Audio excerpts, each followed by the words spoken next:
भक्तामर स्तोत्र का प्रथम श्लोक का अर्थ पूरा हो गया है, समझ में आ गया है?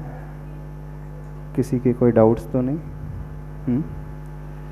एक चीज़ और रह जाती है जो आज वर्तमान में बहुत प्रचलन में है, और वह है रिद्धियाँ।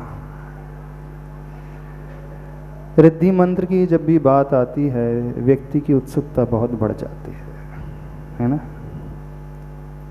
हम आपसे एक प्रश्न पूछते हैं, आपके लिए भक्तामर स्तोत्र का श्लोक महत्वपूर्ण है कि इसके पीछे छिपा हुआ रिद्धि मंत्र महत्वपूर्ण है? कितने लोग रिद्धि चाहते हैं, रिद्धि मंत्र उसका लाभ चाहते हैं? देखो, दुनिया में तो लोभ ही बिकता है और सारा संसार लोभ के पीछे पड़ा है। सारे संसारी को क्या चाहिए? पैसा चाहिए, लक्ष्मी चाहिए, है ना? धन वैभव चाहिए, सुख सुविधाएं चाहिए, और जहाँ यह मिलता है उसकी दौड़ बहुत जल्दी हो जाती है। चमत्कार को नमस्कार दुनिया में हर जगह देखा जाता है।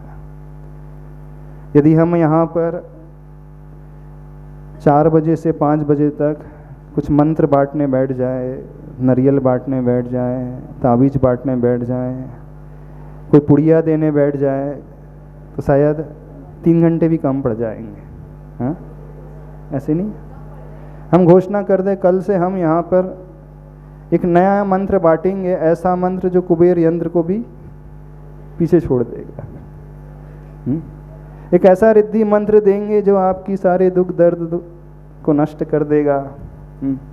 एक ऐसा यंत्र दे देंगे जो घर के उस लॉकर में रखना अथवा दुकान के उस कैश काउंटर में रखना, बहुत भीड़ आ जाएगी। नहीं आ जाएगी? समय से 1 घंटे पहले आ जाएंगी। यदि हम कहें कि सवेरे प्रातः 4 बजे आना है, तो 4 बजे आ जाओगे? रात के 2 बजे से, और जो पहले 20 लोग आएंगे मात्र उन्हें ही मिलेगा। फिर तो रात भर यहीं सो जाएंगे। ऐसा ही नहीं होगा? हुआ था एक बार। हाँ, तो देखो क्या हुआ था, पंडित जी बता दो आप। नहीं, कितना व्यक्ति है चाहता है, हर एक व्यक्ति आज परेशान है संसार में, और वह मंत्र को चाहता है। यानी मंत्र के पीछे, यंत्र के पीछे, तंत्र के पीछे दुनिया भाग रही है, नहीं भाग रही। और बहुत सारे लोग भक्तामर स्तोत्र से इस कारण भी प्रभावित हैं कि इसमें रिद्धि मंत्र जुड़े हैं। बहुत सारे लोग इसकी प्रैक्टिस कर रहे हैं। देखो, आचार्य मानतुंग स्वामी महाराज जी ने जब भक्तामर स्तोत्र की रचना की, उसके साथ उन्होंने कोई रिद्धि मंत्र नहीं बताया। फिर भी बहुत सारी पुस्तकों में आपको रिद्धि मंत्र मिल जाएंगे, मंत्र भी मिल जाएंगे, भक्तामर विधान में भी है। तो ये रिद्धि मंत्र जुड़ने की जो परंपरा कब से प्रारंभ हुई, तो ऐसा समझ में आता है भट्टारकों के समय से 17वीं 18वीं शताब्दी से इसमें मंत्र जुड़ना प्रारंभ हो गए। न केवल मंत्र जुड़ गए बल्कि कथाएं भी जुड़ गई। एक एक श्लोक की एक एक कथाएं भी सुनने को मिलेंगी आपको, है ना? पहले श्लोक की कथा क्या थी, उस व्यक्ति के यहाँ चोरी हो गई, फिर उसने मंत्र का श्लोक का जाप किया और फलाने के यहाँ कुछ कर दिया, फिर वो उसकी चोरी का वापस सामान जो वापस आ गया। ना जाने कितने प्रकार की कथाएं, और कथाएं इस प्रकार से बन जाती हैं, किसी को कुछ लाभ हो जाता है तो वो अपना घटनाक्रम सुना देता है और वो कथा का रूप ले लेता है। अब आप उस कथा को सुनकर के अथवा मंत्र को सुनकर के इसके प्रति आकृष्ट हो रहे हैं, तो कहीं ना कहीं श्रद्धा में कमी मायने जाएगी। फिर भी लोगों को जब परेशानी आती है तो कोई मंत्र की जाप करने की बात करता है, शुरू भी कर देता है। तो इनमें भी कुछ मंत्र जुड़े हुए हैं और कुछ रिद्धि मंत्र भी जुड़े हैं। अब कहाँ से आए, किन भट्टारक के माध्यम से आए हमें नहीं पता, लेकिन उनमें कुछ बीजाक्षरों का प्रयोग है। ओम ह्राम ह्रीम रूम श्रीम क्लीम ब्लूम क्रौम ओम ह्रीम नमः, ऐसा मंत्र लिखा है, मिलता हुआ है। पूज्य निर्यापक मुनिपुंग श्री सुधा सागर महाराज जी भी भक्तामर स्तोत्र बहुत अच्छे से पढ़ाते हैं, भक्तामर विधान। महाराज जी ने अपनी साधना के बल पर कुछ मंत्र दिए हैं और भक्तामर के साथ भी दिए। एक बहुत प्रसिद्ध मंत्र महाराज जी ने दिया है, ओम ह्रीं श्रीं ओम ह्रीं क्लीं छूं छीं घ्रौं रिद्धि सिद्धिदायक श्री आदिनाथाय नमः। पर महाराज जी का उद्देश्य लौकिक सिद्धि लौकिक चमत्कार की ओर ले जाना नहीं है। संध्या काल के समय भी भक्तामर दीप अर्चना का कार्यक्रम किया जाता है, प्रत्येक श्लोक पढ़ करके दीप प्रज्वलित किया जाता है, लेकिन ये मिथ्या मार्ग नहीं है, ये सम्यक मार्ग है, क्षोक्षम सम्यक दृष्टि। इसके भीतर इतनी क्षमता नहीं होती है, कर्म सिद्धांत पर विश्वास कम होता है अथवा उसकी सहनशीलता जवाब देने लगती है, तो वह भगवान के पास आकर के गिड़गिड़ाने सा भी लगता है, कुछ कहने भी लगता है। तो उस समय ऐसे रिद्धि मंत्र का जाप, लेकिन आकांक्षा सहित नहीं, वो रिद्धि मंत्र जो हैं बहुत घनी ऊर्जा को पैदा करने वाले हैं। प्रत्येक श्लोक के पश्चात उन गंधर्व वलय में आने वाले रिद्धि मंत्रों को दिया है, और वो रिद्धि मंत्र जो दिए हैं मूल रूप से मुनिराज जिन रिद्धियों के जाप करते हैं, जो पाक्षिक प्रतिक्रमण मुनि महाराज का होता है, उसमें से मंत्र आए हैं। इस श्लोक के अंत में नमो जिणाणम करके अथवा नमो ओ ही जिणाणम करके एक मंत्र मिलता है ना, ओम ह्रीं नमो जिणाणम रिद्धि प्राप्ते रिद्धिधारी मुनीश्वरेभ्यो अर्घ्यम निर्वपामीति अथवा दीप प्रज्वलन करोमीति स्वाहा। तो ये जिणाणम, नमो जिणाणम, ये गौतम स्वामी द्वारा रचित गंधर्व वलय में से आता है और प्राकृत में रचा हुआ है ये पाठ। तो मुनिराज इसका ध्यान करते हैं और कई प्रकार की सिद्धियां उन्हें प्रकट हो जाती हैं, लेकिन वे सिद्धि के लिए ध्यान नहीं करते, इस बात को समझना। लेकिन वो जिनका ध्यान कर रहे हैं, इसमें लिखा है ओम ह्रीं नमो जिणाणम, नमस्कार है किसके लिए? उन जिन के लिए। कौन से हैं वे जिन?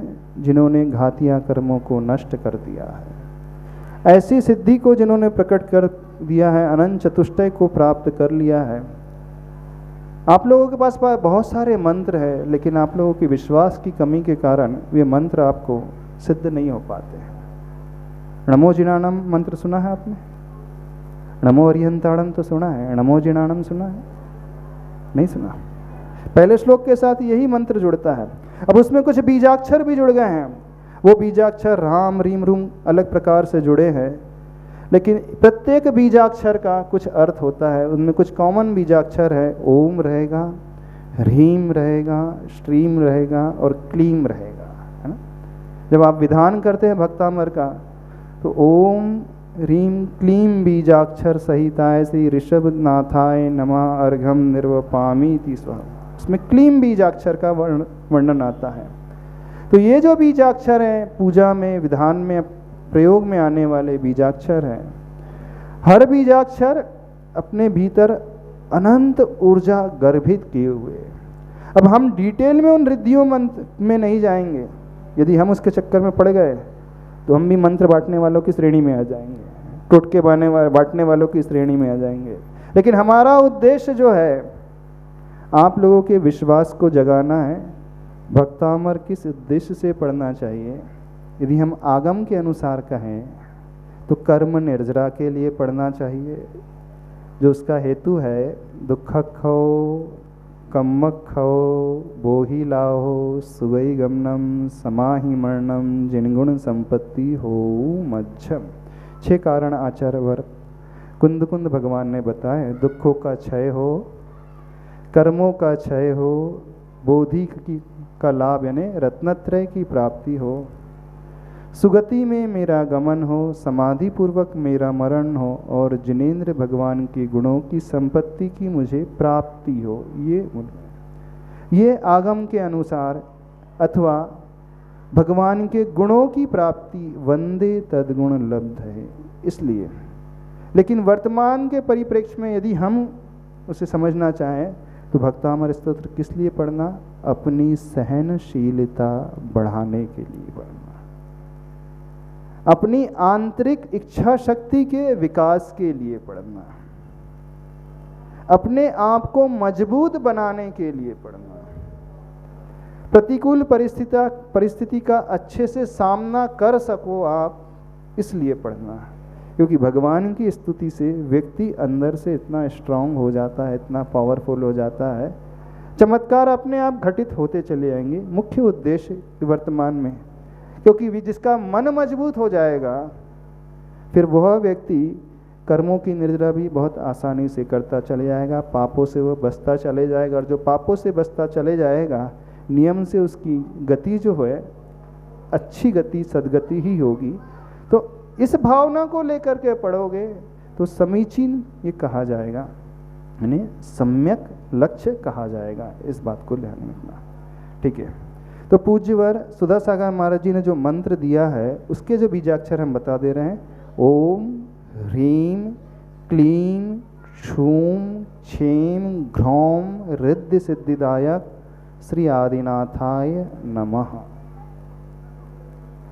नमस्कार आदिनाथ भगवान को किया है। कैसे आदिनाथ प्रभु हैं, क्या देने वाले हैं, सिद्धि भी देने वाले, रिद्धि भी देने वाले हैं। किससे सहित है, ओम ह्रीम क्लीम क्षूम क्षीम घ्रौम, ये बीजाक्षर उसमें जुड़े हैं। ओम बीजाक्षर जो है प्रणव बीजाक्षर माना जाता है, सबसे पावरफुल बीजाक्षर माना जाता है। शक्ति को देने वाला बीजाक्षर माना जाता है। सभी बीजाक्षरों का जनन स्थान यदि है तो यही है, सबकी उत्पत्ति इसी में से होती है। इस बीजाक्षर में आ उ म पंच परमेष्टि समाहित हो जाते हैं। अरिहंत का अशरीर यानी सिद्ध का आचार्य का आ, उपाध्याय का उ और मुनि का म। तो ये प्लस आ इज इक्वल टू आ प्लस उ इज इक्वल टू ओ, फिर उसमें म जुड़ जाता है तो यह ओम अपने आप बन जाता है। यानी ओम बीजाक्षर पंच परमेष्टि का वाचक है। और ओम के बहुत सारे अर्थ हैं, अब हम ज़्यादा डिटेल में नहीं जाएंगे, नहीं तो अपनी क्लास बहुत बढ़ जाएगी। एक बीजाक्षर है उसमें ह्रीम बीजाक्षर। कौन सा बीजाक्षर है, ह्रीम बीजाक्षर कल्याणवाची बीजाक्षर माना जाता है, मंगलवाचक बीजाक्षर माना जाता है। ह्रीम के ध्यान से न जाने कितनी सिद्धियां प्रकट हो जाती हैं।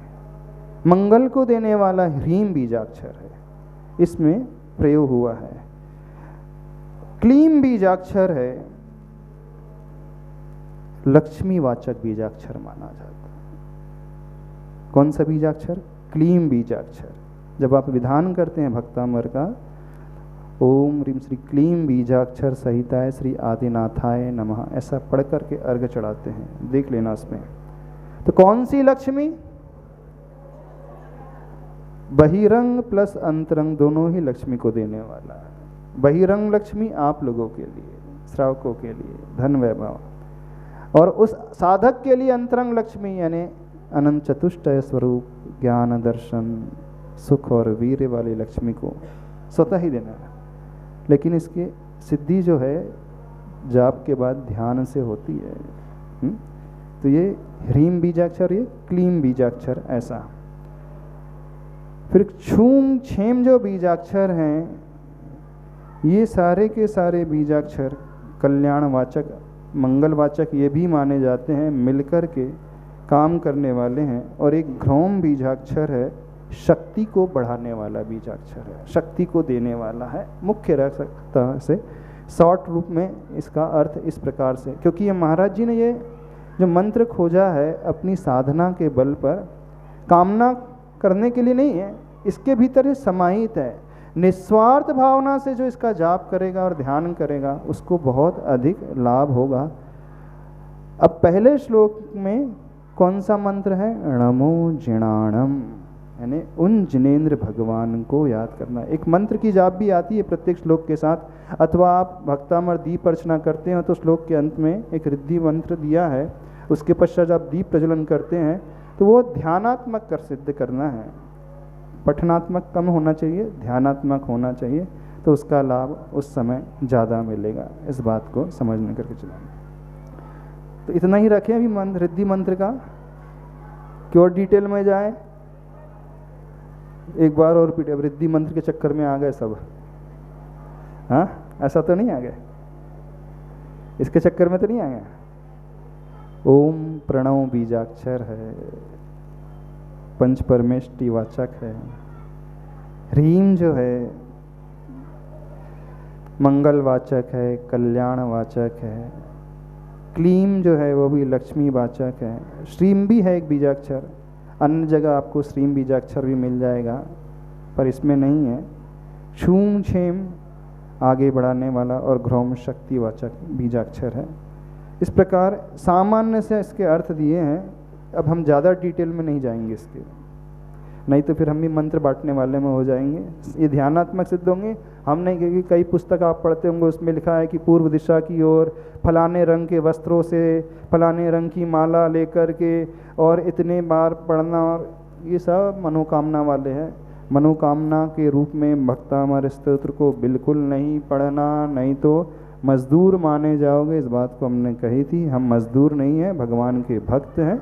भक्ति करना सीखो, निष्काम भाव से भक्ति करना सीखो तो ज़्यादा फल मिलेगा। अभी इतना ही रखते हैं।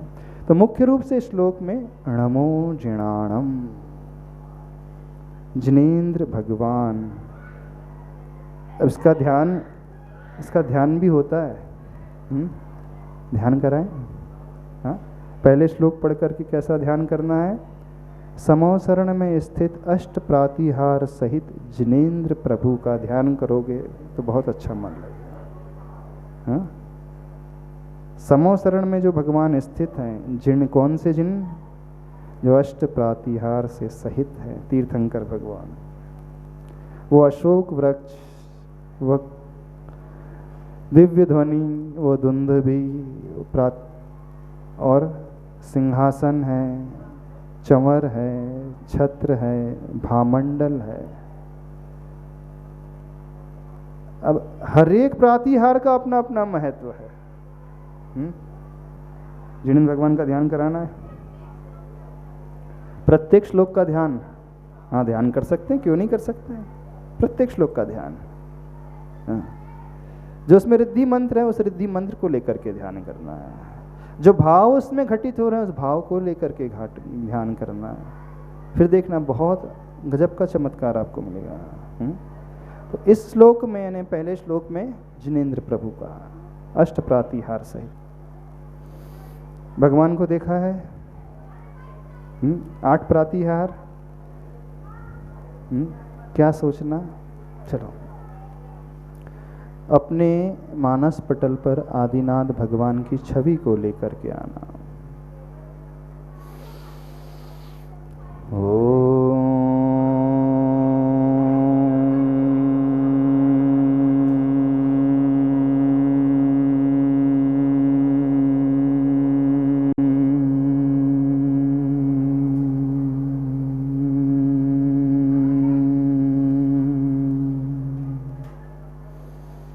सभी लोग आंखें बंद कर उन आदिनाथ भगवान को उस समोसरण में देखें जो 12 योजन गोलाकार में बना है। 8 भूमियाँ हैं, 3 कटनी के ऊपर सिंहासन है, नीलमणि स्फटिक मणि का 4 अंगुल सिंहासन के ऊपर आदिनाथ प्रभु विराजमान है। इस बात का प्रतीक है प्रभु के पास सारा वैभव है, लेकिन आदिनाथ प्रभु उस वैभव से पूर्ण निर्लिप्त हैं।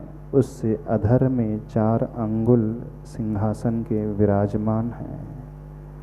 आदिनाथ प्रभु किसी प्रकार की आकांक्षा नहीं की, इसी कारण वे सब कुछ पाकर के भी उससे निर्लिप्त रहे। इसी कामना से मैं उन आदिनाथ प्रभु के चरणों को बहुत ध्यान से देख रहा हूँ।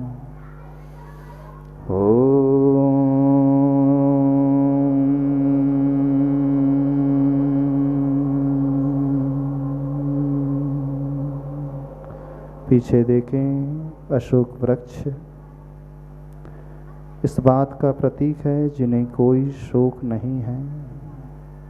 समस्त शोक के ऊपर जिन्होंने साधना काल में विजय प्राप्त की है, ऐसे आदिनाथ प्रभु को ध्याते हुए मैं भी अपने शोक को छोड़ करके अपने स्वभाव में आता हूँ।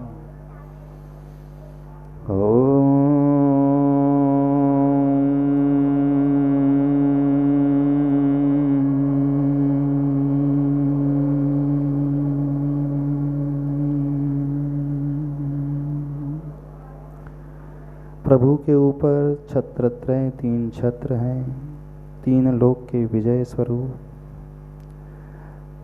तीनों लोकों के प्राणी उन्हें स्वीकारते हैं, लेकिन प्रभु किसी को भी अपना नहीं मानते हैं। 3 लोक के ऊपर राज कर रहे हैं, लेकिन दुनिया ने उन्हें राजा स्वीकारा है, स्वामी स्वीकारा है। अंदर से किसी के प्रति कर्तृत्व बुद्धि का भाव नहीं। मैं भी उस कर्तृत्व बुद्धि से ऊपर उठने के लिए इन प्रभु को ध्याता हूँ। ओम ह्रीं श्री आदिनाथाय नमः। ओम ह्रीं श्री आदिनाथाय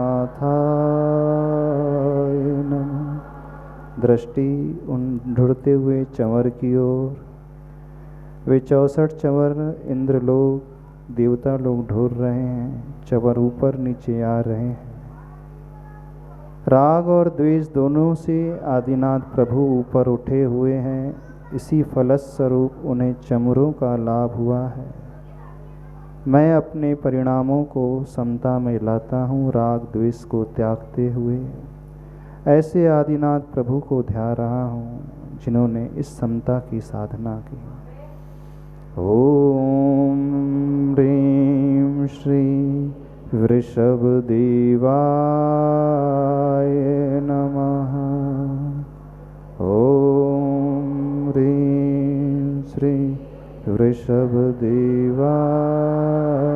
नमः।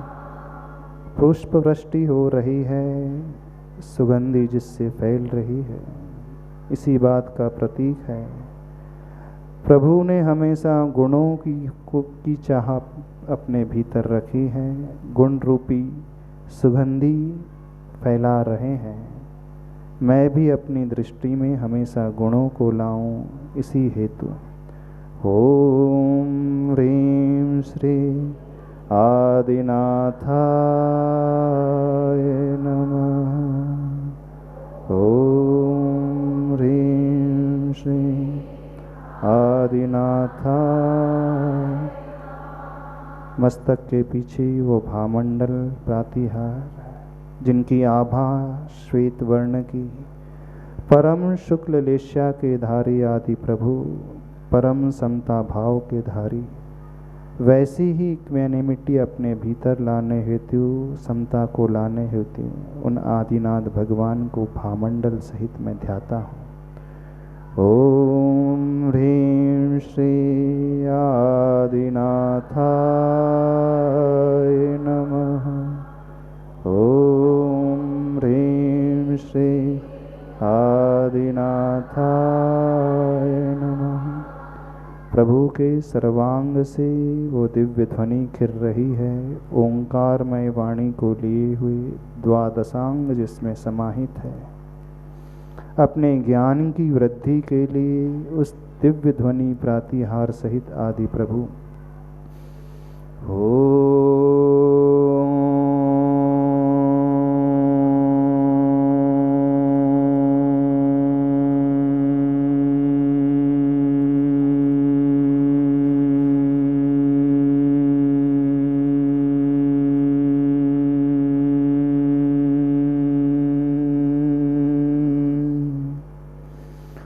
प्रभु के श्रीमुख और सर्वांग से यही ओंकारमय वाणी खिरती है।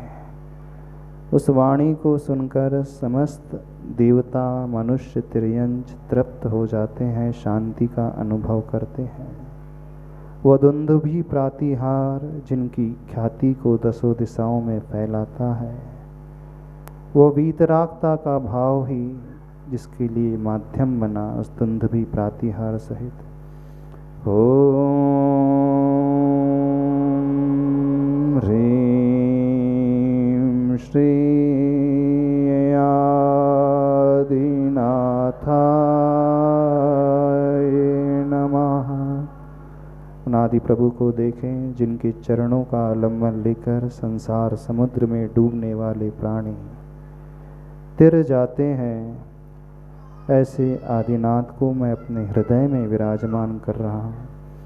ओम ह्रीं श्री आदिनाथाय नमः। भक्तामर प्रणत मौलिमणि प्रभाणा मद्योतकं दलित पापतमोवितानं सम्यक् प्रणम्य जिन पादयुगं युगादा वालम्बनं भवजले पततां जनानां। श्री आदिनाथाय नमः। श्री आदिनाथाय नमः। श्री आदिनाथाय नमः। ओम। ध्यान करोगे? हाँ, आदिनाथ भगवान का एक एक श्लोक पढ़ करके। हाँ, समय निकाल लोगे? इतना हो जाएगा। अभी तो शॉर्ट में कराया, अभी समय नहीं था। डिटेल में फिर कभी कराएंगे। अगले श्लोक की ओर चलते हैं, नहीं तो अपना विषय पूरा नहीं हो पाएगा। किसी को कुछ पूछना तो नहीं? हाँ, क्या दिख रहा था जब हम ध्यान कराए थे आदिनाथ भगवान का? क्या नजर आ रहा था? समोसरण दिख रहा था?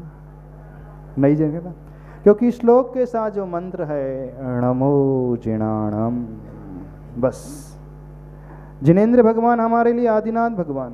बस आदिनाथ भगवान को देखो। यदि इन्हें नहीं देख पा रहे हैं तो बड़े बाबा को देख लो, बड़े बाबा की छवि को देख लो, समोसरण की छवि देख लो। फिर देखना आपके भाव लगेंगे आदिनाथ भगवान के चरणों के प्रति, विशुद्धि बढ़ेगी। लगेगा कि हम कुछ कर रहे हैं, लगेगा कि हम कुछ पा रहे हैं। हम ऊपर ऊपर पाठ नहीं कर रहे हैं, थोड़ी देर के लिए एक श्लोक पढ़ करके, भले समय लग जाए, लग जाने दो।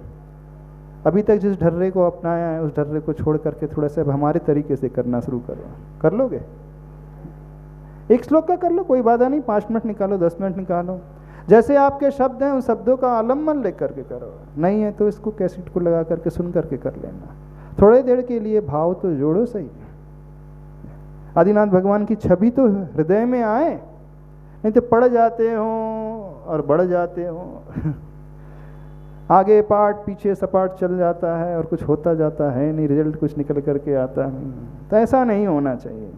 हमारा उद्देश्य भक्तामर हमारे हृदय की पर्याय बने। और हृदय की पर्याय कैसे बनेगी? जब उन आदि प्रभु को हम हृदय से ध्याएंगे, उनका चिंतन करेंगे, उनके गुणों की ओर दृष्टि लेकर के जाएंगे, फिर देखना कितना आनंद आएगा। लगेगा कि कुछ किया हमने। हाँ? फिर आप प्रभु की छवि भी देखोगे तो बहुत आनंद आएगा। दर्शन भी करोगे तो लगेगा कि हाँ, आज तो सही में जीवन में पहली बार दर्शन किए। अभी तक तो ऐसी ऊपर ऊपर सरसरी निगाहों से देख करके कब आते हैं और कब चले जाते हो पता ही नहीं चलता। ऐसी निगाहों से देखते हो ना प्रभु को, अंदर की निगाहों से नहीं देखते ना। अंतस की आंखों से देखना सीखो भगवान को। और अंतस की आंखों से देखने के लिए इस प्रकार ध्यानात्मक परिणति अपने भीतर लाना सीखो। तो ये ध्यान एक एक बीजाक्षर सहित हो सकता है। बहुत सारे तरीके हैं। अब आगे आगे श्लोक में थोड़ा थोड़ा हम कराते जाएंगे, ज़्यादा डिटेल में नहीं, लेकिन एक एक श्लोक में एक एक ध्यान अलग अलग तरीके से। हाँ, देखो बिना ध्यान के विशुद्धि नहीं बनती। भले ही 5 मिनट का ध्यान हो, आंखें बंद करके हो, नहीं हो तो आंखें खोल करके प्रभु की छवि देख लो। जिस मंदिर में बैठे हो, एकांत स्थान में बैठो, मुद्योतकम, हाँ हमने कहा था जब संधि हो जाए तो फिर क वर्ग का वो अलग नहीं, मुद्योतकम फिर दलित है ना, वो त वर्ग का है, त थ द, और त वर्ग का अंतिम अक्षर हो गया ना। तो कुछ लोग उसे ऐसे पाठ करते, मुद्योतकं दलित पाप तमोवितान, तकन पढ़ते हैं। लेकिन पूज्यवर से आचार्य भगवान से चर्चा हुई थी तो मुद्योतकम भी पढ़ सकते हैं, क्योंकि यहाँ संधि नहीं हुई है, दोनों ही विकल्प हैं, दोनों ही चल जाएंगे। आपकी जिह्वा में जो बैठा है मुद्योतकन भी पढ़ सकते, कोई बाधा नहीं, मुद्योतकम। अब वालम बनम, उसके बाद है भव, भव वो है पवर्ग का अक्षर, प फ ब भ, और फिर अंतिम अक्षर आता है म। वालंबनम भव जले पतताम जनानम, ऐसा वर्ग का नहीं रहेगा, जो आगे अक्षर है उसका अंतिम अक्षर रहेगा। दलित है तो तवर्ग का अंतिम अक्षर रहेगा, जिसके ऊपर अनुसार है उसका अंतिम अक्षर नहीं रहेगा। क के ऊपर अनुस्वार है तो कवर्ग का अंतिम अक्षर नहीं रहेगा, आगे जो शब्द है उसका जो पहला लेटर है उसका अंतिम अक्षर काउंट किया जाएगा। दलित है तो फिर वो तवर्ग का है तो त थ द द न आएगा, उस हिसाब से तो मुद्योतकन पाठ आएगा। नहीं है तो जब संधि नहीं होती तो मुद्योतकम भी पढ़ सकते हैं, वो भी गलत नहीं है, चल सकता है, कोई बाधा नहीं है। दूसरे श्लोक को, अब इस दूसरे श्लोक में क्या बता रहे हैं पूज्यवर, स्तुति का संकल्प ग्रहण कर रहे हैं। यह संस्तुतः सकल वाङ्मय तत्व बोधा, पढ़ो पहले पहली लाइन। यह, अब देखो य के बाद यहाँ पर विसर्ग है, पहले एक बार समझ, य के बाद दो बिंदी लगी ना, तो उसको कैसे पढ़ेंगे, यह नहीं पढ़ेंगे और या भी नहीं पढ़ेंगे, क्या पढ़ेंगे, यह।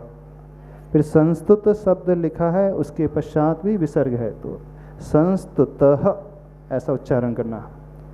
फिर सकल के बाद क्या है, वांगमय शब्द है, अभी ग नहीं है, यहाँ पर क वर्ग का अंतिम अक्षर है, क वर्ग का अक्षर, हाँ।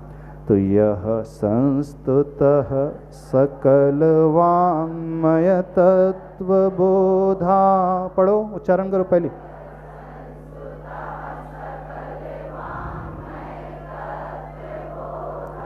दोद्भूत बुद्धि पटुभिः सुरलोकनाथ है।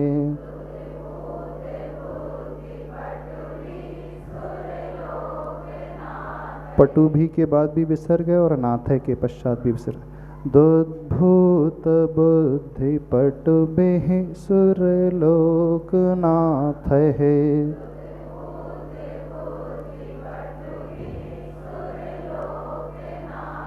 स्तोत्रैर्जगत्त्रितय चित्त हरैरुदार है।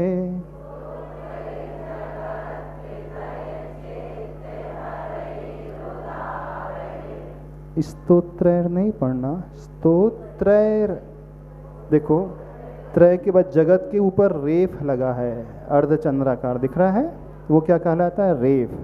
तो उसका उच्चारण र के रूप में, स्तोत्रैर, हलंत र आएगा। स्तोत्रैर जगत, जगत में त जो है हलंत है। फिर एक बात और, बहुत सारी चीज़ें श्लोक में, आधा स है, फिर स्तोत्र के बाद जगत में ज में रेफ है और जगत के तम हलंत है। तो स्तोत्रैर जगत, त का पूरा उच्चारण नहीं है ना, जगत यानी त आधा ही आया हमारे मुख से।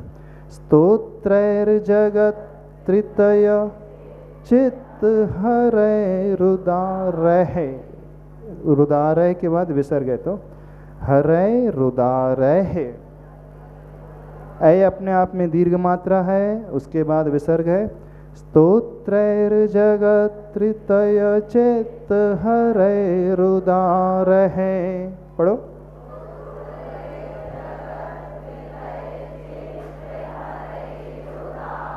स्तोष्ये किलाहमपि तं प्रथमं जिनेन्द्रम्।